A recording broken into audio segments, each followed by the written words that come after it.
Now, we want you to give us, you have said something about security. We want you to tell us other achievements of the state government. Elaborately. Yeah, there are many other achievements of this government. And I'd like to say that in terms of infrastructural development, this government is prima inter pares, is first among equals. You look at it, Governor Abiola Ajimobi is the first governor for your state that will construct access roads to all major towns in your state. If you come from the toll gate in Ibadan, entering Ibadan, you see beautiful roads. If you go to Isen, you'll see the same thing. If you go to Oyo, you'll find it there. If you go to Bomosho, it's there. If you go to Shaki, you find it there. This is an attempt to upgrade our cities, for them to become center of commerce, and for investors to find them easily accessible. And the government has done this to a very large extent. Apart from those entrance of these various cities, you find out that in the interland, the government has also embarked upon, or even in the past, has constructed a number of interland roads.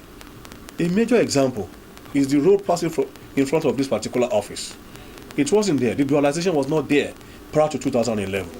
The road from Aleshinoye down to Dubai, to Magazine Road, down to Ele, and from Ele to Jericho, down to Agbarigo, bus into Nireke, Lakes Reservation. You find out that that road was not there before this government came on board. And enough, even as of now, a number of road construction projects are on. The Ele Ologunẹru Erua Road is being reconstructed. The Okeadu Junction Gate down to Iwo Road expansion project is ongoing. Similarly, the gate Old River Road down Alakia Airport Road is under construction. And to be flagged off next week is the road from Idiape down to Akobo, Bashorun Akobo Ojuoni Barracks Road. This governor is also the first civilian governor in the history of Oyo State to construct a flyover. You know, it never happened before. The one we had in Malete was constructed by the addition of General Jembewa. Abiola Ajimobi happened to be the first civilian governor to have done that in Mokola. When you look at also the issue of water provision, generating water and reticulating water, this government has done a lot in that aspect. The Ele water dam is being reconstructed, and water delivery to the adjoining communities of Ologunẹru and Nakwete, which have seriously come up in terms of population recently, is also a project as part of the infrastructure program of this country. The Ayete Water Works, the Igana Water Works, the mini works in Akinyele, in Pade Village, all of these are the efforts of Abiola Ajimobi to make sure that potable water is available to majority of our people in Oyo State. And this has resulted in a decrease, a serious decrease in waterborne diseases in this state, as reported by the Minister of Health. So in terms of infrastructural development, this government has done very well. It cannot cover everybody at the same time, because this is the largest state in terms of land mass, about 27,000 square kilometers. It's the largest state south of Nigeria. But this government is doing its bit, and I think what people have seen, especially with Ibadan, you will see that Ibadan has become modern because of the modern road network that we have. And that is why you see a number of businesses coming down into Ibadan since 2011. From that, we also go and look at the issue of earth. Earth delivery, earth is also wet. Much as security is needed, the infrastructural development and water delivery promotes hygienic situation. Also, earth delivery is also a key component of this government. Additional primary healthcare centers have been commissioned by this administration. Not only that, the existing ones have been renovated and brought back on their feet and well equipped and well stocked with drugs. In addition, the government also employed a number of healthcare deliveries personnel, more doctors. There is no local government in Oyo State today where you don't have a doctor. There is no local government today where you don't have a doctor. That has been made available to everybody in this state. And you see, there is a serious reduction in maternal mortality rate. That is the number of children who died during childbirth. Then, infant mortality rate has also gone down. The number of children who die before age 5 has also gone down. Go and check UNICEF data on Nigeria. You will see also, according to the WHO, the HIV prevalence in Oyo State has gone down from 3.9 to 1.9 in Oyo State. This is because of intense efforts put on SACA, that is the agency responsible for managing HIV and AIDS in Oyo State.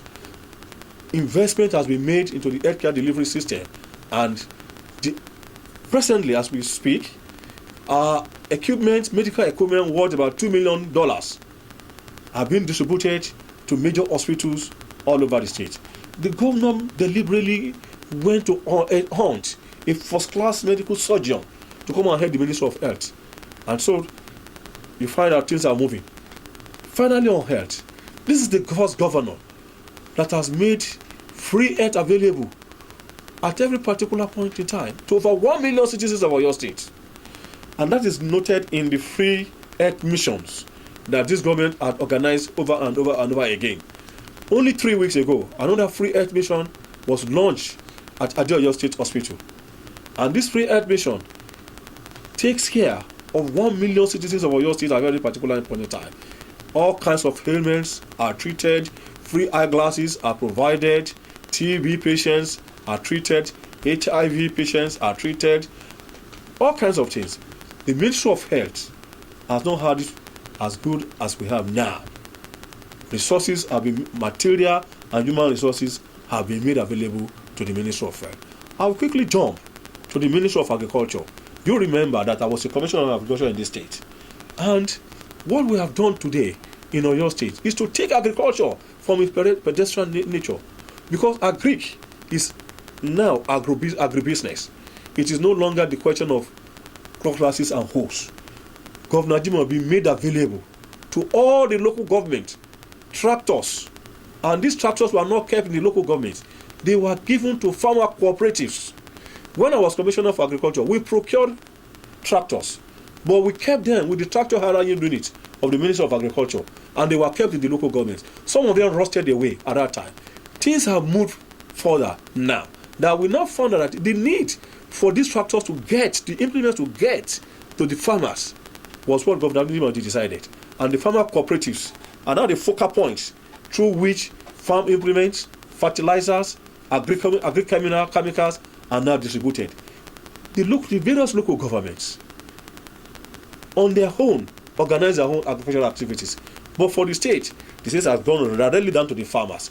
Not only that, an agri zone has not been created by the government. And this agri zone has a total of 4,000 hectares of farmlands, which is being made available to potential farmers in Oyo State. We are particularly encouraging youth to come into farming. These youth farmers are being provided with all the implements needed, are being provided with the necessary inputs and capital to kickstart their farming business. And on a final note on agriculture, the governor, when I was commissioner for agriculture in 2001, together with the then governor, the late Alhaji Lam Adesina, where you served as the speaker, we went to Sungai Farm in Porto Novo, because Sungai Farm is an integrated agricultural system in which that system produces farm produce, they generate their own electricity, generate their water, and all the agri products there are organic in nature. The fertilizer is not used. When we came back in 2001 from that farm, we decided that OSADEP should be the one to run that program. It collapsed. It collapsed because of the involvement of bureaucracy and red tapeism. Governor Ajimobi had also gone to Sungai to see how it is operated. And he has directed that the Songhai farm will be carried out directly with the farmers, and particularly the youth. Over 1,000 youth farmers have been trained by the Songhai farm replica in the Rural Development Center at Awe. Over 1,000 youth farmers have been trained, and they have been allocated farmlands. They have been allocated. They have been given farm inputs. They have been given capital, that is physical cash, to undertake the activities. And